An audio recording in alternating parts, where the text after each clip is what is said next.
চলো এক নজরে দেখে নিই বেসনের বড়ার ঝাল, তাও আবার সর্ষে ছাড়া।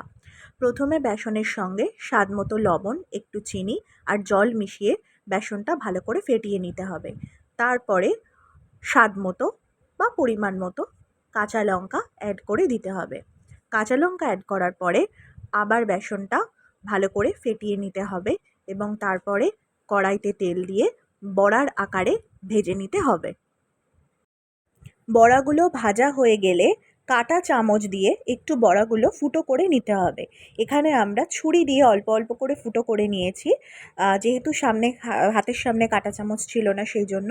কেননা এরপরে যখন ঝোলটা রান্না করা হবে বা ঝালটা রান্না করা হবে, তাতে বেসনের বড়ার মধ্যে ভালো করে জলটা ঢুকবে, তাতে খেতে অনেক ভালো লাগবে।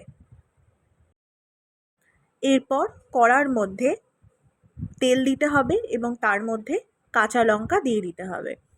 এরপরে নুন, হলুদ এবং পরিমাণ মতো জল দিয়ে দিতে হবে এবং সেখানে আগে থেকে তৈরি করে রাখা বড়াগুলো ছেড়ে দিতে হবে। এখানে তোমরা ফোড়ন হিসেবে কাঁচা লঙ্কার সঙ্গে কালো জিরেও দিতে পারো, কিন্তু আমরা এখানে কালো জিরে ব্যবহার করিনি। এরপরে খুন্তি দিয়ে ভালো করে নাড়াচাড়া করে নেব। জলটা ফুটে এলে একটা চাপা দিয়ে দেব কড়াইয়ের ওপরে।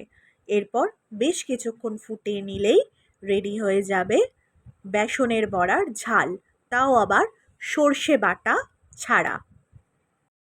নামানোর সময় অল্প একটু কাঁচা সর্ষের তেল ছড়িয়ে তারপরে নামিয়ে দিতে হবে। ব্যাস, একদম বেসনের বড়ার ঝাল আমাদের পেটে যাওয়ার জন্য রেডি, তাও আবার সর্ষে বাটা ছাড়া। কেমন লাগলো জানিও সকলে।